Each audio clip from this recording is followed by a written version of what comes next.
Majjhima Nikaya. Middle-length discourses. Translated by Bhikkhu Sujato. Suttacentral.net. Middle discourses 44. The shorter classification. So I have heard. At one time the Buddha was staying near Rajagaha, in the bamboo grove, the squirrels' feeding ground. Then the layman Visakha went to see the nun Dhammadinna, bowed, sat down to one side, and said to her, "Ma'am, they speak of this thing called identity. What is this identity that the Buddha spoke of?" Visakha, the Buddha said that these 5 grasping aggregates are identity. That is, form, feeling, perception, choices, and consciousness. The Buddha said that these 5 grasping aggregates are identity. Saying good, ma'am, Visakha approved and agreed with what Dhammadinna said. Then he asked another question. Ma'am, they speak of this thing called the origin of identity. What is the origin of identity that the Buddha spoke of? It's the craving that leads to future rebirth, mixed up with relishing and greed, taking pleasure in various different realms. That is, craving for sensual pleasures, craving to continue existence, and craving to end existence. The Buddha said that this is the origin of identity. Ma'am, they speak of this thing called the cessation of identity. What is the cessation of identity that the Buddha spoke of? It's the fading away and cessation of that very same craving with nothing left over, giving it away, letting it go, releasing it, and not adhering to it. The Buddha said that this is the cessation of identity. Ma'am, they speak of the practice that leads to the cessation of identity. What is the practice that leads to the cessation of identity that the Buddha spoke of? The practice that leads to the cessation of identity that the Buddha spoke of is simply this Noble Eightfold Path, that is, right view, right thought, right speech, right action, right livelihood, right effort, right mindfulness, and right immersion. But ma'am, is that grasping the exact same thing as the 5 grasping aggregates?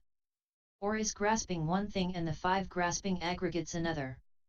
That grasping is not the exact same thing as the 5 grasping aggregates. Nor is grasping one thing and the 5 grasping aggregates another. The desire and greed for the 5 grasping aggregates is the grasping there. But ma'am, how does identity view come about? It's when an uneducated ordinary person has not seen the Noble Ones, and is neither skilled nor trained in the teaching of the Noble Ones. They've not seen good persons, and are neither skilled nor trained in the teaching of the good persons. They regard form as self, self as having form, form in self, or self in form. They regard feeling, perception, choices, consciousness as self, self as having consciousness, consciousness in self, or self in consciousness. That's how identity view comes about. But ma'am, how does identity view not come about? It's when an educated noble disciple has seen the Noble Ones, and is skilled and trained in the teaching of the Noble Ones. They've seen good persons, and are skilled and trained in the teaching of the good persons.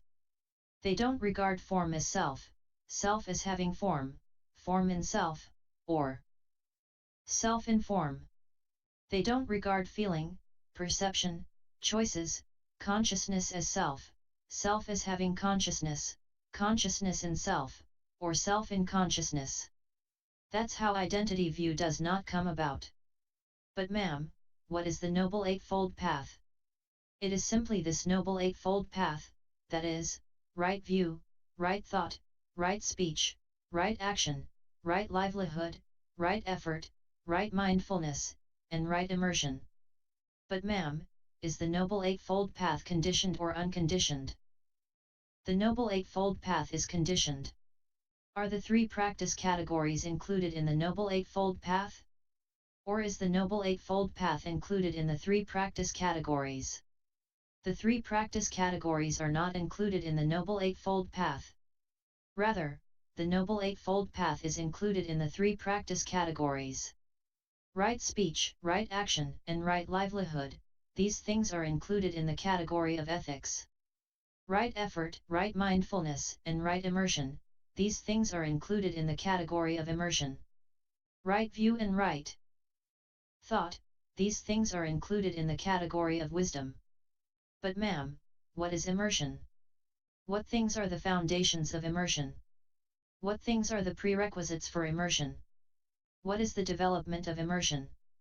Unification of the mind is immersion. The 4 kinds of mindfulness meditation are the foundations of immersion. The 4 right efforts are the prerequisites for immersion. The cultivation, development, and making much of these very same things is the development of immersion. How many processes are there? There are these 3 processes: physical, verbal, and mental processes. But ma'am, what is the physical process? What's the verbal process? What's the mental process? Breathing is a physical process. Placing the mind and keeping it connected are verbal processes. Perception and feeling are mental processes. But ma'am, why is breathing a physical process? Why are placing the mind and keeping it connected verbal processes? Why are perception and feeling mental processes? Breathing is physical. It's tied up with the body, that's why breathing is a physical process. First you place the mind and keep it connected, then you break into speech. That's why placing the mind and keeping it connected are verbal processes. Perception and feeling are mental. They're tied up with the mind, that's why perception and feeling are mental processes. But ma'am, how does someone attain the cessation of perception and feeling? A mendicant who is entering such an attainment does not think, I will enter the cessation of perception and feeling, or I am entering the cessation of perception and feeling, or I have entered the cessation of perception and feeling. Rather, their mind has been previously developed so as to lead to such a state. But ma'am, which cease first for a mendicant who is entering the cessation of perception and feeling, physical, verbal, or mental processes? Verbal processes cease first, then physical, then mental. But ma'am, how does someone emerge from the cessation of perception and feeling? A mendicant who is emerging from such an attainment does not think, I will emerge from the cessation of perception and feeling, or I am emerging from the cessation of perception and feeling, or I have emerged from the cessation of perception and feeling. Rather, their mind has been previously developed so as to lead to such a state. But ma'am, which arise first for a mendicant who is emerging from the cessation of perception and feeling, physical, verbal, or mental processes? Mental processes arise first, then physical, then verbal. But ma'am, when a mendicant has emerged from the attainment of the cessation of perception and feeling, how many kinds of contact do they experience? They experience 3 kinds of contact: emptiness, signless, and undirected contacts. But ma'am, when a mendicant has emerged from the attainment of the cessation of perception and feeling, what does their mind slant, slope, and incline to? Their mind slants, slopes, and inclines to seclusion. But ma'am, how many feelings are there? There are 3 feelings: pleasant, painful, and neutral feeling. What are these 3 feelings? Anything felt physically or mentally as pleasant or enjoyable. This is pleasant feeling. Anything felt physically or mentally as painful or unpleasant. This is painful feeling. Anything felt physically or mentally as neither pleasurable nor painful. This is neutral feeling. What is pleasant and what is painful in each of the 3 feelings? Pleasant feeling is pleasant when it remains and painful when it perishes. Painful feeling is painful when it remains and pleasant when it perishes. Neutral feeling is pleasant when there is knowledge, and painful when there is ignorance. What underlying tendencies underlie each of the 3 feelings? The underlying tendency for greed underlies pleasant feeling. The underlying tendency for repulsion underlies painful feeling. The underlying tendency for ignorance underlies neutral feeling. Do these underlying tendencies always underlie these feelings? No, they do not. What should be given up in regard to each of these 3 feelings? The underlying tendency to greed should be given up when it comes to pleasant feeling.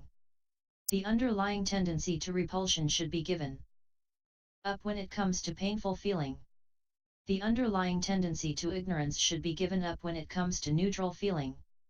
Should these underlying tendencies be given up regarding all instances of these feelings? No, not in all instances. Take a mendicant who, quite secluded from sensual pleasures, secluded from unskillful qualities, enters and remains in the first absorption, which has the rapture and bliss born of seclusion, while placing the mind and keeping it connected. With this they give up greed, and the underlying tendency to greed does not lie within that. And take a mendicant who reflects, oh, when will I enter and remain in the same dimension that the noble ones enter and remain in today? Nursing such a longing for the supreme liberations gives rise to sadness due to longing. With this they give up repulsion, and the underlying tendency to repulsion does not lie within that. Take a mendicant who, giving up pleasure and pain, and ending former happiness and sadness, enters and remains in the fourth absorption without pleasure or pain, with pure equanimity and mindfulness. With this they give up ignorance, and the underlying tendency to ignorance does not lie within that. But ma'am, what is the counterpart of pleasant feeling? Painful feeling. What is the counterpart of painful feeling? Pleasant feeling. What is the counterpart of neutral feeling? Ignorance. What is the counterpart of ignorance? Knowledge. What is the counterpart of knowledge? Freedom. What is the counterpart of freedom? Extinguishment. What is the counterpart of extinguishment? Your question goes too far, Visakha. You couldn't figure out the limit of questions. For extinguishment is the culmination, destination, and end of the spiritual life. If you wish, go to the Buddha and ask him this question. You should remember it in line with his answer. And then the layman Visakha approved and agreed with what the nun Dhammadinna said. He got up from his seat, bowed, and respectfully circled her, keeping her on his right.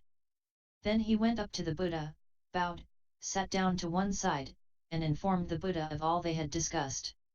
When he had spoken, the Buddha said to him, "The nun Dhammadinna is astute, Visakha, she has great wisdom. If you came to me and asked this question, I would answer it in exactly the same way as the nun Dhammadinna. That is what it means, and that's how you should remember it." That is what the Buddha said. Satisfied, the layman Visakha was happy with what the Buddha said. End MN 44.